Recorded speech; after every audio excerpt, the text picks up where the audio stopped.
नमस्कार दोस्तों, मैं आचार्य सोनिया यादव एस्ट्रो पॉइंट से। आज हम पितृदोष के बारे में चर्चा करने आए हैं। कई लोगों ने इस बारे में मेरे से बात करी,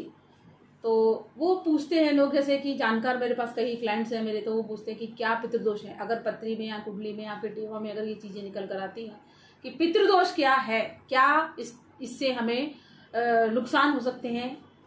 कैसे इसकी जानकारी मिले और क्या इसके फायदे, इससे हमें किस तरीके से इसके दोषों को दूर करना चाहिए। पहली बात तो मित्रों मैं ये कहूँगी कि पितृदोष एक ऐसा दोष है जो हमारी जन्म कुंडली के आधार पे ही देखा जाता है। जब हम किसी की जन्म पत्री देखते हैं तो उसमें ही इसका एनालाइज करके हम बता सकते हैं आपको कि पितृदोष कितना है, कैसे है और पितृदोष क्यों है, इसका निवारण कैसे है। तो आपसे मेरी यही दरख्वास्त है कि अगर आप मेरे चैनल पर नए हैं तो मेरे चैनल को सब्सक्राइब कर लीजिए, लाइक कर लीजिए, और कोई भी मुझसे त्रुटि या कैसा भी कोई अगर उसमें कुछ प्रॉब्लम हो तो आप मुझे प्लीज़ कमेंट करें। जो मैं आज का आपको जानकारी देने जा रही हूँ पितृदोष के बारे में, तो आप उसे ध्यान से सुन लीजिए, ये आपके लिए मार्गदर्शन हो जाएगा। देखिए, पितृदोष एक ऐसा है हमारी जन्म कुंडली के अंदर कि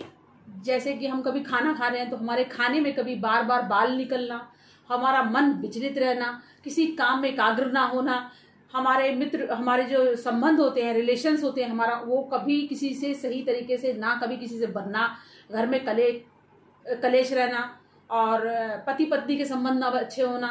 पैसे की हानि, जिसको दिया वहाँ फंस जाए, जिसे नहीं लिया वो फंस जाए। किसी भी सिचुएशन में आपका बिजनेस हो और आपका कोई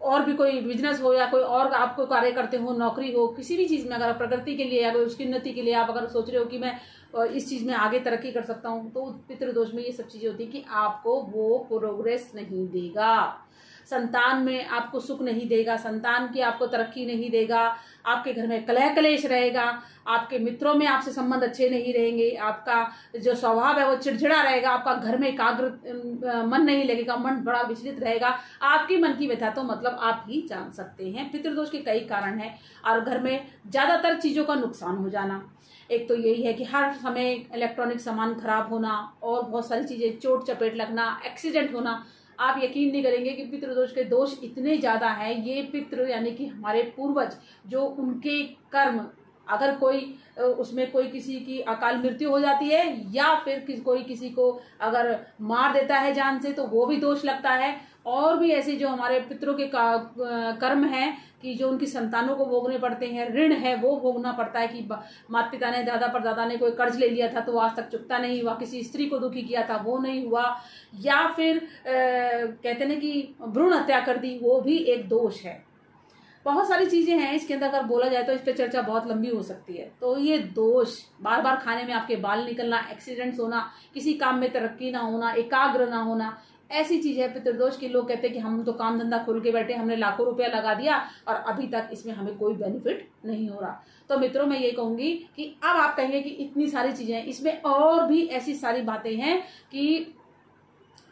आप घर में आए आपका मन नहीं लगेगा, आपको हर समय घर में ऐसा लगेगा कि कोई किसी का किया कराया है, और ऐसे भी जल्दी चीजें होती हैं, किया कराया भी बहुत जल्दी लगता है, नेगेटिविटी, आपके थॉट्स भी नेगेटिव ही होंगे,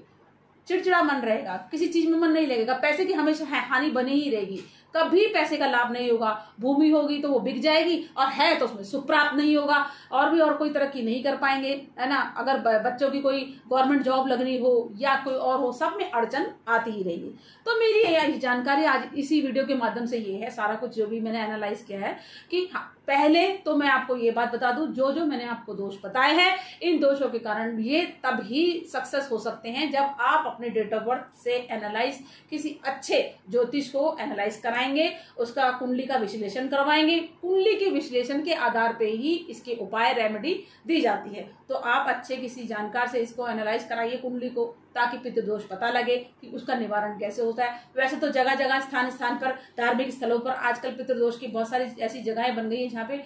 पितृ और पिंडदान की शांति होती है, तो वो भी आप कर सकते हैं। और हम लोग जो पूजा अपने जप तप और मंत्र से और अपने उपायों से इन चीजों का निवारण करते हैं, वो भी एक चीज है। दूसरी चीज, जब तक आप पत्री नहीं दिखाएंगे किसी अच्छे जानकार से, किसी अच्छे ज्योतिष से, तो इसका निवारण निकलना बहुत मुश्किल होता है कई बार। दूसरी चीज है कि इसमें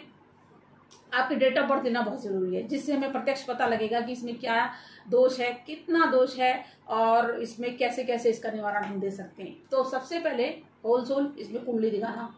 बहुत जरूरी है। अगर ऐसा आपके साथ हो रहा है तो आप मेरे नंबर पर इस पर कांटेक्ट कर सकते हैं और आप इस चीज का निवारण पा सकते हैं। मैं फिर भी इसमें एक रेमेडी देना चाहूंगी आपको, कि इसमें एक उपाय देना चाहूंगी जिससे वो थोड़ा सा कारगर होगा। मैं ये आप इसे थोड़ा सा ऐसे ही ले लीजिए कि मैं अभी ऐसे ही दे सकती हूँ, जब तक प्रत्यक्ष कुंडली नहीं देखी जाएगी तो उपाय भी कारगर इतना ज्यादा नहीं होगा, पर फिर भी कि थोड़ा सा आराम आ जाए। तो इस वजह से कि जैसे भी जो अमावस्या आती है, अमावस्या के दिन पितरों को उनका जल तर्पण करना, उनको देना, काले तिल डालकर दक्षिण दिशा की तरफ मुंह करके अपने पितरों का नाम लेकर, अपने पूर्वजों का नाम लेके, अपने ईष्ट का नाम लेके, अपने कुल देवी देवताओं का नाम लेके उनका जल तर्पण करें, ब्राह्मण को भोज कराएं और पीपल के नीचे ये जो अपने पितरों को जल तर्पण करना है, ये पीपल पर होता है। ठीक है जी। दूसरी चीज एक ये हो गई कि जिस तिथि पर आपके बड़े पूर्वज जो गए होंगे और आपके उनकी डेथ ऑफ नहीं है, कि भाई जिस डेट पे वो उनका अंतोष्टि हुई थी या फिर उनकी डेथ हुई थी, अगर वो डेट नहीं है तो श्राद्ध के जो टाइम पे डेट पड़ती है, तारीख पड़ती है, अगर वो उनसे बीच मैच करती है तो उस तारीख पे उनके श्राद्ध पक्ष में आप उनका पूजा पाठ ब्राह्मण से उनकी शांति कराएं। तो ये दो चीजें हैं, ये आप करा सकते हैं। और भी अधिक जानकारी के लिए आप मेरे से एस्ट्रो पॉइंट पे आचार्य सोनिया यादव से आप मेरे से संपर्क कीजिए, इस चीज पे बात कीजिए। जो आज इतने लॉसेस लोग उठा रहे हैं कि हमारे साथ ऐसा हो रहा है, हमारी तरक्की नहीं हो रही, बाधा आ रही है, फलाना है, भूत बाधा, नेगेटिविटी है, देखिए ये सब हमारे कर्मों का फल है। पितृदोष भी एक दोष है कि कहते हैं ना, आज हम अच्छा करेंगे तो आज हमारे बच्चों को मिलेगा अच्छे कर्म से ही। और कर्म प्रधान पहले इसीलिए रखा गया है कि आज जो हम अच्छा करेंगे वो हमारे बच्चों को मिलेगा। तो इसी तरह जो हमारे पूर्वज करके गए हैं उनका कोई दोष हमारे आगे आता है, वो दोष पितृदोष कहलाता है। तो देखिए इसी जानकारी के साथ आप मेरे साथ इसी तरीके से मेरे चैनल पर बने रहे और अधिक जानकारी के लिए मैं आपको आगे भी और भी चीजों के ऊपर इसी तरीके से जानकारी देती रहूंगी। धन्यवाद।